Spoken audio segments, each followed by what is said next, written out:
సైదాపురం మండలంలోని తిప్పిరెడ్డిపల్లి గ్రామంలో భూ రీసర్వే జరుగుతోంది. ఈ రీసర్వేను శుక్రవారం నెల్లూరు జిల్లా కలెక్టర్ ఆనంద్ పరిశీలించారు. రైతులతో మాట్లాడారు. వారు పలు సమస్యలను కలెక్టర్ దృష్టికి తీసుకెళ్లారు.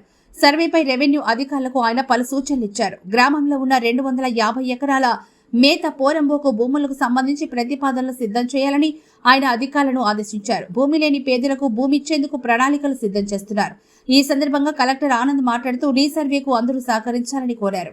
ఎవరికైతే నోటీసులు ఇస్తారో వారు దగ్గరుండి భూమిని రీసర్వే చేయించుకోవాలని ఆయన వివరించారు. ఈ కార్యక్రమంలో తహసీల్దార్ రమాదేవి, సర్వేయర్ వెంకటేశ్వర్లు, ఆర్ఐ ప్రదీప్ కుమార్ సిబ్బంది పాల్గొన్నారు. నిలబడిపోయినారు సార్. ఆడు కొద్దిగా అమ్ముకుంటే టౌన్ మీద వెళ్ళిపోయినారు సార్. నిలబడి వాళ్ళ భూములు ఉన్నాయా ఇక్కడ? వాళ్ళ మధ్యలో ఏం గొడవ? ఎవరికి ఎంత కావాలని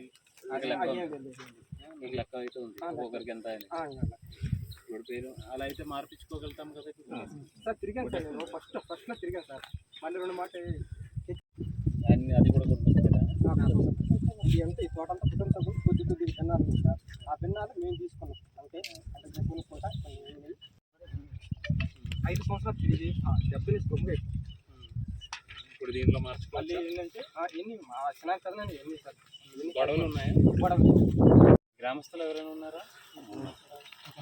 ఇక్కడ ఎవరు అమ్మడం కొనడం అలాంటివి ఉంటుందా? రిజిస్టర్ చేసి చేసుకోవాలా?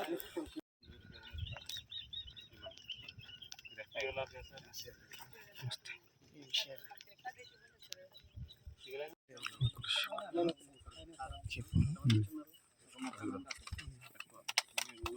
అంటే 50 సార్ మళ్ళీ అంతేనా?